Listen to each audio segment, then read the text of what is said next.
Ostatnio było sercu. A co jeśli twoje serce...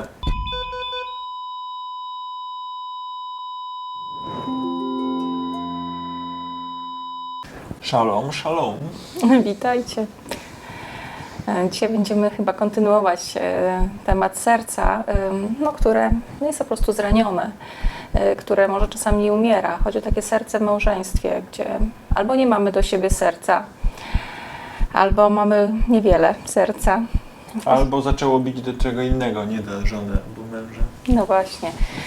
Na pewno przychodzi taka refleksja, dlaczego tak się dzieje, z czego to wynika, że gdzieś to się gubi, że przecież był taki czas, kiedy byliśmy zakochani, zafascynowani sobą, a teraz się nagle okazuje, że przyszła jakaś burza i tak. Jest trudniej. Jest trudno, nie? I nie wiadomo, co z tym zrobić. I szukaliśmy takich odpowiedzi i okazuje się, że no chyba nie ma gdzie indziej szukać, tylko w raju. Tam byliśmy szczęśliwi i tak zostaliśmy stworzeni. No i mało tego, jakby wchodzenie do raju z powrotem bardzo dużo tłumaczy naszych takich pragnień i naszych zachowań w małżeństwie. To znaczy zauważamy, że te rzeczy zostały nam dane i wpisane w serce i bardzo często jak się gubimy na tych drogach tego zamysłu Bożego, to przeżywamy no właśnie... No takie kryzysy po prostu, no inaczej tego nie da się nazwać. Dlatego chyba warto odkryć, jakie to serce było. Na początku w raju mężczyzna był w ogóle sam. Niektórzy panowie się uśmiechają, no bo tak, rzeczywiście nie było nikogo, kto by gadał na ucho. Mało tego, mężczyzna od razu miał pewnego rodzaju powołanie. Pierwsze powołanie mężczyzny to było nazywanie rzeczy po imieniu i w ogóle działanie. Jakby to było to coś, w czym się mężczyzna pierwotnie najbardziej realizował i to zostało w naszych sercach. Jak rezygnujemy z tych właśnie takich zamysłów Bożych, to gdzieś przeżywamy jakieś rozgoryczenie też z sobą, swoim życiem czy małżeńskim, ale też została pewna skłonność do pewnej samotności. Wydaje się, że to też jest z raju, że my jako faceci jakoś tęsknimy za tym, żeby być samemu. Co nam, kobietom, niekoniecznie zawsze odpowiada, bo chciałybyśmy ratować mężczyznę. No właśnie, bo mężczyzna usłyszał od Boga, nie jest dobrze, żeby mężczyzna był sam. I Bóg uczynił mu... No kobietę, prawda? I kiedy ją przyprowadza, no ona wzbudza zachwyt. Czyli pierwsze powołanie kobiety to jest być piękną. I ten zachwyt wzbudzać w mężczyźnie. I drugie powołanie wynika z raju, to znaczy być pomocą. Czasami może to jest tak jakoś tak źle. Rozumiane, nie? Tak, no niektórzy to traktują jako Pomoc jakaś tam, pomoc. taka służąca, która tutaj ma wszystko załatwić, zrobić, nie? I my się niekoniecznie, kobiety, dobrze odnajdujemy w takich rolach. Nie chciałybyśmy być tak traktowane. No ale to chyba nie o taką pomoc chodziło właśnie. Na szczęście i dla nas, i dla mężczyzn. Oni oboje dostali takie powołanie, bądźcie płodni. Rozmnażajcie się i czyńcie sobie ziemię poddaną. Co to znaczy czynić w ogóle ziemię poddaną?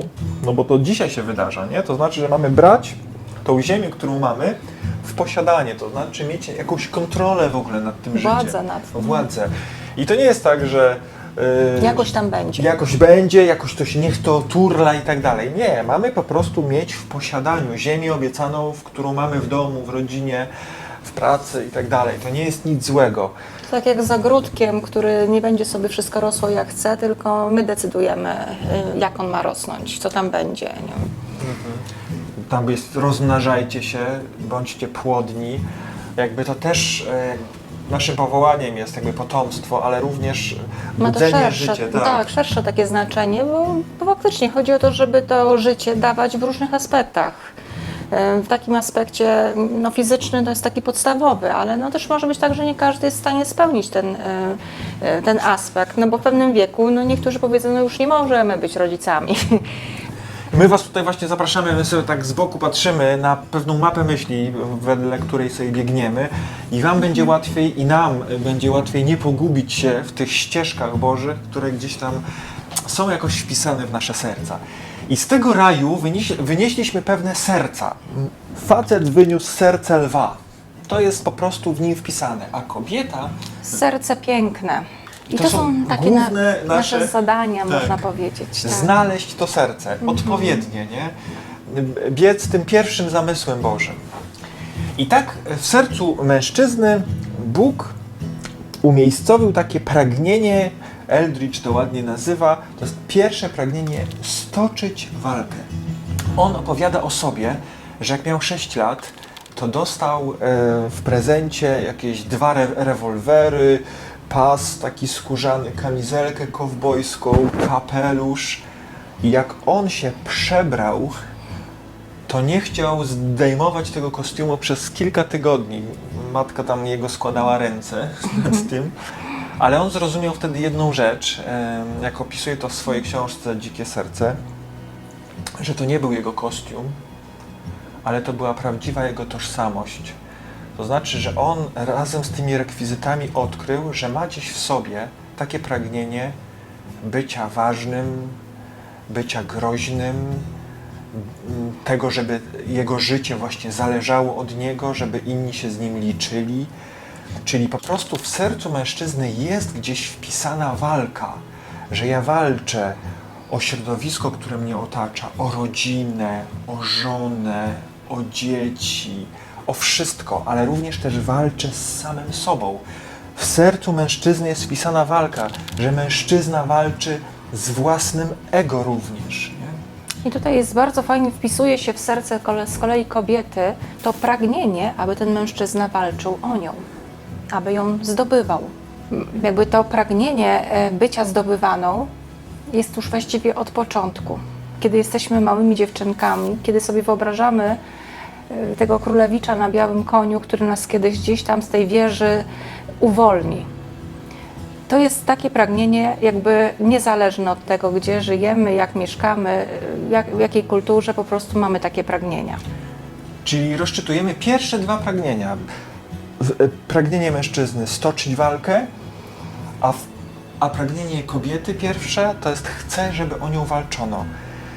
Pragnienie mężczyzny wypełnia również wielką potrzebę w sercu kobiety, jakim jest potrzeba bezpieczeństwa.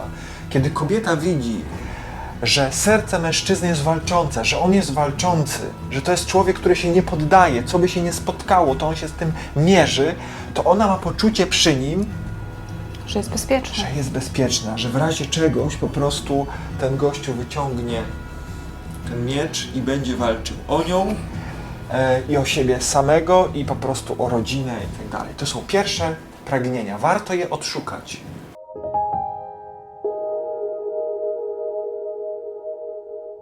Drugie pragnienie, które jest wpisane w serce mężczyzny, to jest pragnienie przeżycia przygody. Każdy mężczyzna od małego ma taką potrzebę wchodzenia w rzeczy nieznane. To zostało nam w raju, że my wchodzimy w krzaki i jakoś je ogarniamy, nie? Od małego chłopca po prostu wejść w największą dziurę, gdzieś tam wejść na najwyższe drzewo, gdzieś po prostu zdobyć coś, co jest jeszcze niezdobyte, wygrać z kimś, kogo jeszcze nie pokonałem, tak? My odszukujemy własne męskie serce właśnie wtedy, kiedy wchodzimy w przygodę i my to podświadomie rozumiemy, wchodzimy w pewnego rodzaju próbę. Sprawdzamy nasze serce, na ile ono jest silne. Nie? Jeżeli jakiś mężczyzna mówi, że nie ma takiej potrzeby przeżywania przygody, to prawdopodobnie sam siebie oszukuje. To znaczy, że gdzieś po drodze w swoim życiu przegrał kilka takich prób i dzisiaj boi się sprawdzić na nowo, czy da radę. No takim przykładem może być, nie wiem, organizacja wakacji, organizowanie czy planowanie wakacji, nie? Jak wymyślisz wakacje gdzieś na przykład za granicą, to co musisz zrobić? Musisz zaplanować budżet, trasę, co ci jest potrzebne do samochodu, jakieś wyposażenie, no co żona to żona, ale jakby dużo jest po twojej stronie, nie? I ty wiesz, że wchodząc w nową przygodę, musisz się ze wszystkimi elementami zmierzyć. Może jest tak, że gdzieś po drodze próbowałeś parę razy wchodzić na przykład w jakąś przygodę, na przykład, nie wiem, w przygodę budowania domu albo kupna nowego samochodu i doświadczyłeś jakiejś porażki, coś nie wyszło, coś nie pykło i na dodatek jeszcze żona przyszła i mówi, ja wiedziałam, że nie mogę tobie zaufać, że ciebie trzeba pilnować i tak dalej, ale zrozum i może dlatego zrezygnowałeś gdzieś po drodze już wchodzenia w nowe przygody, już wolisz siedzieć w pokoju, przed telewizorem, w domciu, z browareczkiem, czy nie wiem, z czym tam i tak dalej, już nie ciągnie cię do przygód, ale wiedz, że jak chcesz znaleźć w sobie te dzikie serce, te lwie serce, to musisz wrócić do tego pierwotnego pragnienia, które masz w sobie. Jakby zmierzyć się z tym ryzykiem, które trzeba podjąć, a czasami z jakąś może nawet i śmiesznością, która może spotkać. Tutaj ogromną rolę pełni kobieta, która potrafi docenić tą walkę. Mężczyzna też potrzebuje docenienia tej walki, zauważenia jej, ale nie możemy w tym momencie jakby zagłaskać tej dzikości, tej waleczności mężczyzny, czasami tak traktując mężczyznę jak takiego misia, który po prostu zagłaskujemy jakby. Tu rola kobiety jest taka, aby wzmacniać tą walkę, aby ją zauważać, aby dopingować mężczyznę do tego, żeby właśnie walczył, doceniać. A w niektórych małżeństwach jest tak, że to kobieta walczy.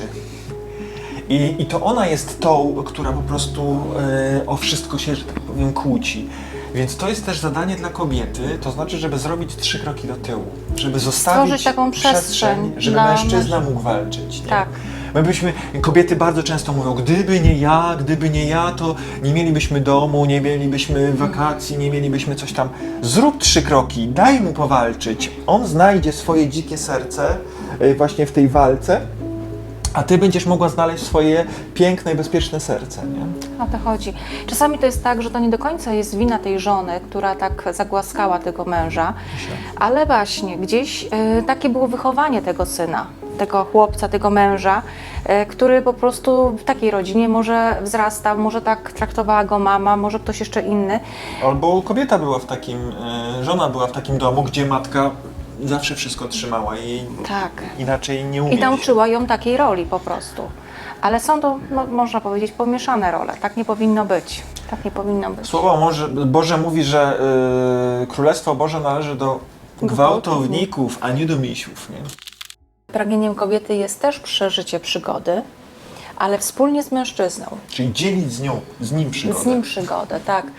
Nie być przygodą dla niego, ale dzielić z nim tą przygodę, którą on po prostu zorganizuje. I tu faktycznie, kiedy byśmy ten przykład wykorzystali organizacji, na przykład takiego wyjazdu, to są super, można podzielić role, w których się odnajdzie świetnie kobieta i będzie tą pomocą w takim pozytywnym znaczeniu, a są miejsca, w których tylko powinny należeć tak naprawdę do mężczyzny.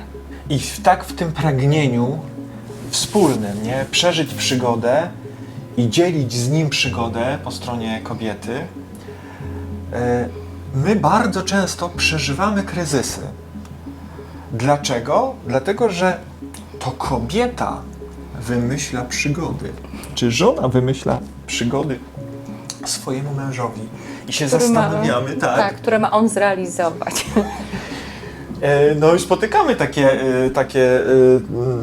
takich mężczyzn, którzy się po prostu na wszystko zgadzają, nie? Ale chodzi o to, że być może właśnie coś tam się podwracało w tym zamyśle. W zamyśle było tak, że to on, nie, wchodzi w przygodę, a ona mu towarzyszy, jakby dzieli. Natomiast czy jest tak u was? No to trzeba pobadać, nie? Zobaczyć. Może taka myśl przychodzi, ale u nas to wychodzi, nie? I kiedy ja zarządzam jako kobieta, a on to zrealizuje jako mężczyzna. Być może tak, bo przyzwyczailiśmy się już do takich ról i w jakimś tam stopniu się w tym odnajdujemy, jest może nami dobrze, ale spróbujmy to odmienić, zamienić to tak, jak powinno być i zobaczyć, czy wtedy nie będzie jeszcze jakby lepszych owoców takiego po prostu postępowania. Bo to jest ważne, że mężczyzna bardzo niechętnie wchodzi w nie swoje pomysły. O wiele skuteczniejsze jest to, jeżeli on coś wymyśli i zaprasza w to, do tej przygody.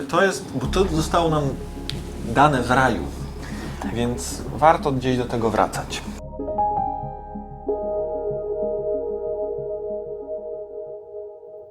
Trzecim ukrytym pragnieniem mężczyzny jest pragnienie uratować piękną. To pragnienie wyraża się w wielu filmach, pięknych miłości i tak dalej. I my gdzieś też je mamy. To znaczy my byśmy naprawdę chcieli jako faceci być bohaterem dla swojej żony, dla swojej rodziny. Że to jest bardzo głęboko wpisane. Czyli to jest to, że my nie chcemy tylko walczyć, ale chcemy walczyć dla kogoś. To bardzo stanowi nasze serce, bardzo nas odnajduje w tym lwim sercu walczącym, że my mamy robić, że robimy to dla kogoś, nie? Że ja to dla niej po prostu podejmuję, tak, ze względu na nią, nie? Uratować piękną to jest uratować moją żonę, ale też przed nią samą. Przed tym, że ona czasem siebie nie rozumie, czasem nie potrafi ponazywać tych rzeczy po imieniu, bo tak jest skonstruowana też hormonalnie. Więc facet jest od tego, że on ją też ratuje od samej siebie, od pewnego rodzaju zniechęcenia. Ratuje to piękno, które jest w niej. Nie? A po drugiej stronie jest pragnienie kobiety. Posiadać to piękno i je odsłaniać, pokazać. Kobieta pragnie, aby mężczyzna to w niej odkrył, aby jej pokazał to ukryte piękno, aby ona mogła też jakby pokazać to piękno przed nim. To jest super ekstra przykład takich naszych malutkich córeczek, które gdzieś tam się od malusieńkiego ubierają w piękne sukieneczki, stają na jakichś stołach, kręcą się, wirują tymi sukieneczkami i co krzyczą do świata, czy jestem piękna, czy ktoś mnie widzi. I to pragnienie wcale z niej nie wyrasta. To znaczy kobieta, czy ma 3 lata, czy 83, cały czas ma w sobie tą dziewczynkę, która się kręci w tej sukieneczce i mówi, powiedz mi, czy się tobie podobam. Która czuje się jakby taka kobieca, piękna, chce to usłyszeć, chce to, żeby było zauważone, docenione. I takie jest jej serce. Mało tego, ona jest doskonale tego świadoma, że tym pięknem zmienia świat wokoło siebie. Tak jak zmieniła raj. Jeszcze nic nie powiedziała, wystarczy, że się pojawiła i Adam ją zobaczył, to piękno Ewy zmieniło raj. Tak samo dzisiaj nie wszystko musisz wytłumaczyć, nie wszystko musisz powiedzieć, wystarczy, że jesteś piękna tam, gdzie jesteś, że zadbasz o to piękno, że je też pokazujesz, że dajesz w sobie jakby odkryć to piękno. Bo spotykamy się też z panami, którzy mówią, że niektóre żony dają doświadczenie jakby niedostępności, nie? Że nie dają odsłaniać tego piękna, nie dają się w cudzysłowie rozbierać, nie? Tak jakby się tego krępowały, tak jakby się wstydziły. Tak jakby się bały, że to zostanie, tracą, tak, że coś zostanie wykorzystane na przykład.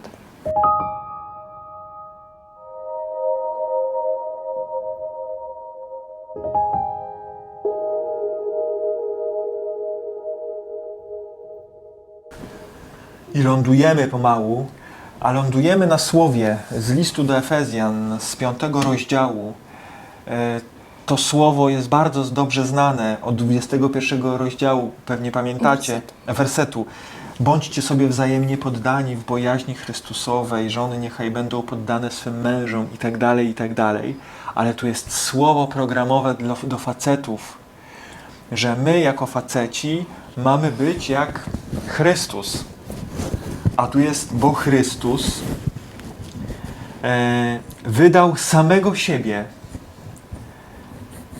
aby przedstawić Kościół Bogu, chwalebny, nie mający skazy czy zmarszczki. Rozumiesz, bracie, naszym zadaniem jest ukryć wszelką zmarszczkę naszych żon, aby można było ją przedstawić jako chwalebną, jako nie mającą skazy. Tak mówi słowo. że my mamy podobnie czynić. Czyli my jako faceci mamy zadanie ukryć, czyli mówić dobrze, przykryć każdy grzech, jakby przyjąć na siebie czasem winę, nie? Naszych żon. I to jest pytanie do ciebie, czy dobrze mówisz o swojej żonie? Czy może jest tak, że ty wyciągasz na wierzch wszelką zmarszczkę? Jakieś niedociągnięcia. Niedociągnięcie. A to jest pytanie też do żony z tego tekstu, nie? Czy jesteś pomocą dla swojego męża, dla swojej rodziny? Czy ty chcesz być dyrektorem, kierownikiem? Że widzimy jedną rzecz, taką prawidłowość, że jak wychodzimy z tych ról, które zostały nam napisane jakoś w raju, to za każdym razem doświadczamy pewnego rozjazdu. To znaczy my się gdzieś nie spotykamy po drodze i cały czas mamy w głowach gdzieś z tyłu słowo nie jest dobrze, bo ja jestem sam i żona jest sama. I tutaj jakby na zakończenie w ogóle tego filmu, jak widzisz w sobie jako facet, że gdzieś zrezygnowałeś z tego serca lwiego, z tego serca walczącego, z tego dzikiego, gdzieś odpuściłeś i już nie chcesz wchodzić i już po prostu, aby jakoś przeżyć, to wiedz, że dopóki nie wrócisz do raju i dopóki z powrotem nie wejdziesz na te tory, to cały czas będziesz doświadczał tej kreski niebijącego serca. A kobieta, jak z powrotem nie wejdzie w to pierwsze powołanie, to znaczy właśnie, żeby być piękną, żeby zachwycać tym pięknem, żeby być pomocą, żeby dzielić z nim przygodę, żeby odkrywać to piękno, czyli pierwsze powołanie bycia piękną, jak z tego rezygnujesz, I wchodzisz jakby w rolę mężczyzny, no nie do końca jesteś szczęśliwa. My tak naprawdę gdzieś w głębi duszy to przyznajemy, wiemy, tak. wiemy, że tak jest, że nie czujemy się w tych rolach. My je przejmujemy, bo nam się wydaje, że ta druga strona nie podoła tej roli. Albo się nie widzimy do końca w niej. Boimy się, że może wyjdziemy na kogoś innego niż chcielibyśmy wyjść. I chyba z lęku, z jakiegoś strachu, z obawy odsłaniania siebie po prostu tak postępujemy. Ale gdybyśmy chcieli tak w głąb siebie, swojego serca wejść, to pewnie by się to odezwało w nas. Co ty zrobisz z tym? No to oczywiście to jest twoja sprawa, ale może warto raz spróbować i zobaczyć, czy to przyniesie jakąś zmianę. My na ostatnim seminarium odnowy małżeńskiej właśnie przeżywaliśmy ten temat i na zakończenie właśnie rozważań na temat tych pragnień zaprosiliśmy uczestników do tego, żeby pomodlili się o takie serce, którego brakuje, nie? Którego zauważasz w ogóle, że no, brakuje ci tej dzikości, tej gwałtowności tego serca, waleczności, czy tego serca pięknego u kobiet. Warto się o to modlić. My zrobiliśmy taką rzecz, że z ekipą, że każdy napisał kawałek tej modlitwy na swojej połówce serca, a potem małżonkowie wymienili się tymi połówkami i za siebie nawzajem się modlili. To znaczy mąż modlił się o piękne serce dla swojej żony. A żona o waleczne serce dla męża. I to może jest podpowiedź na dzisiejszy wieczór.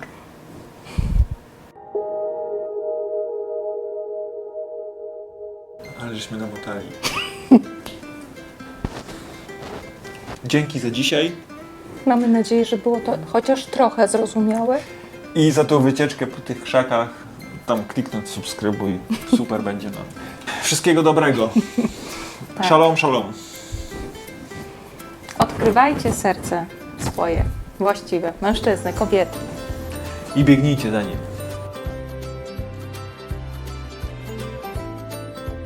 Nie wiesz, o co chodzi? Absolutnie, ja też nie wiem pojęcia w ogóle. Patrzysz na mnie. Nie mam pojęcia, jak to zrobić. My się nie nadajemy do tego. No pewnie, że nie.